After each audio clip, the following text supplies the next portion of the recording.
মুখে যখন রুচি বাড়ে কতই না কিছু খাইতে মন চায়। তো আজকে নিয়ে আসলাম বিটরুটের মোমোস। বিটরুট ছিল, গাজর ছিল, মাংস ছিল, পেঁয়াজ কুচি ছিল, মরিচ ছিল। পেঁয়াজ কুচি আর মরিচ ভেজে নিলাম, এর সঙ্গে মাংসও ঢেলে দিলাম।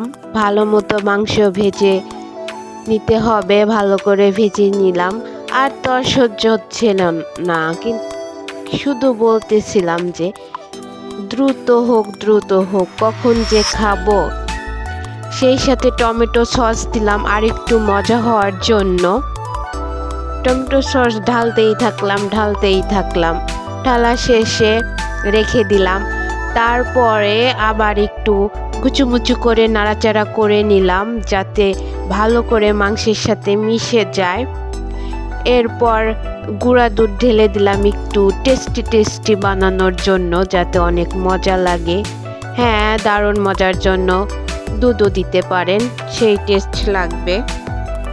গুটুমুটু করার পর এরপর এক মুঠো গাজর ঢেলে দিলাম, তারপর এক মুঠো বিটরুট ঢেলে দিলাম।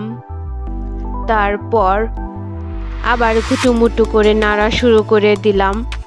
নাড়তেই থাকলাম সব কিছু একসাথে মেশানোর জন্য, শুধু নাড়তেই থাকলাম।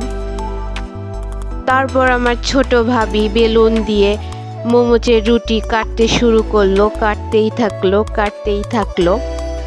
তারপর আমি বানাইতেই থাকলাম। বানানোর ভিডিওটা দিতে পারিনি, তখন ফোনটা ছিল আমার পেয়ারি ভাতিজার কাছে।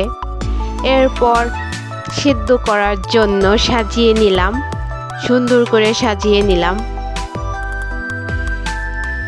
দেখতেই পাচ্ছেন কিভাবে সাজিয়ে নিলাম। সিদ্ধ করার জন্য ঢেকে দিলাম রাইস কুকারের মধ্যে। 10 মিনিট সিদ্ধ করার পর দেখতে পাবেন কেমন দেখা যায়। এই যে দেখেন কেমন দেখা যাচ্ছে। এর মধ্যে বিটরুট দেওয়ার জন্য মনে হচ্ছে কি ইঁদুরের ছোট ছোট ছানা বের হয়ে আসলো এই মাত্র। তারপর মেয়োনিজ দিয়ে খাইলাম, ঝাল মেয়োনিজ, সেই মজা। সবাই মিলে একসঙ্গে খাইলাম, একসঙ্গে বানাইলাম, দারুণ লাগছিল। সবার সাথে একসঙ্গে খাইতে, একসঙ্গে কিছু বানাইতে অনেক মজা লাগে, অনেক হাসি ঠাট্টা হয়, সেই মজা লাগে। তো আপনারা বাড়িতে কিভাবে বানান, কিভাবে সবার সাথে খান, আমার সাথে শেয়ার করতে পারেন কমেন্টের মাধ্যমে।